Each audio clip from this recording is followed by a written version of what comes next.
Hi everyone, welcome back to Soul Sync. You will have to excuse the casualness here. I just got ready for bed, but I was inspired to create this for you all.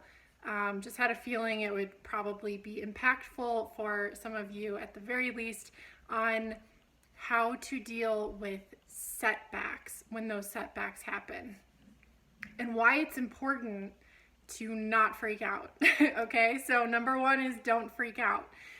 When setbacks happen, usually we are so fixated on what we wanted to happen or simply the fact that we wish the setback had not happened that we become so obsessive that we block resolution of the setback.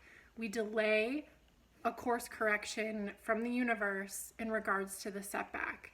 Now, this is very, very challenging to do if we do not have experience with practicing this, or if we are not mindful enough of ourselves to realize that we're doing this. So we don't want to freak out.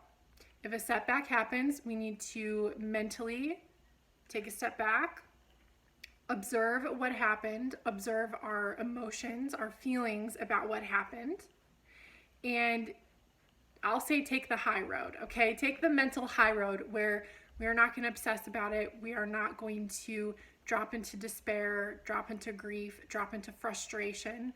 We're simply going to observe it neutrally. We're going to try to keep all of our awareness in the present moment. So we're going to stay present, centered, as calm as we can.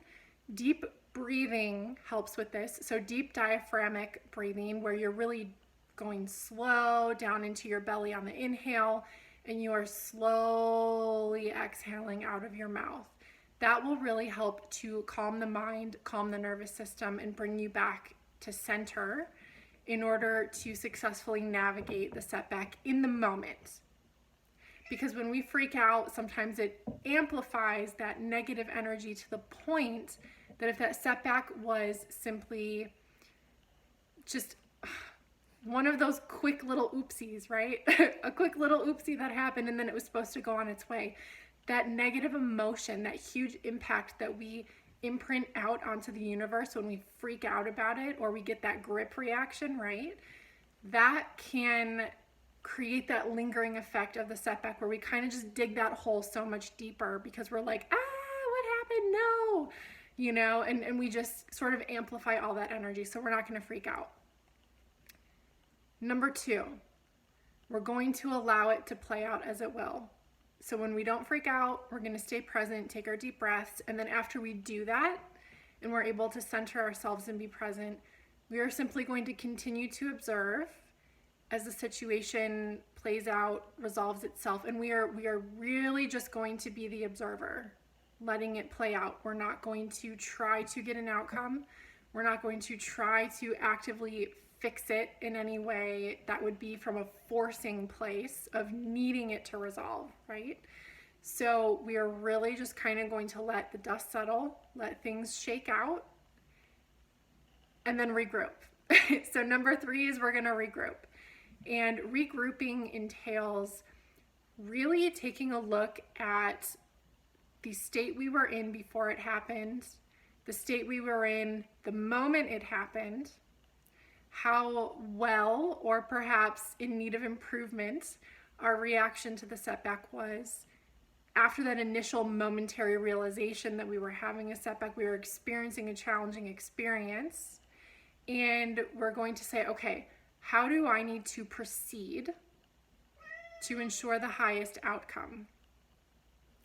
And oftentimes that answer, you're going to have something really gripping come up, right? It's going to want to solve the problem. It's going to want to make it better. It's going to want to get back onto that track that you think you want to be on, right? That's your goal. But it's that subtle answer. Sorry, my cat is in the background. One moment. Okay, go ahead. Sorry about that, guys. This is real. So let me think about where I was. We are really going to pay attention to the subtle guidance that pops up. Okay, so it's not going to be that initial forceful, I need to do this and I need to do it right now.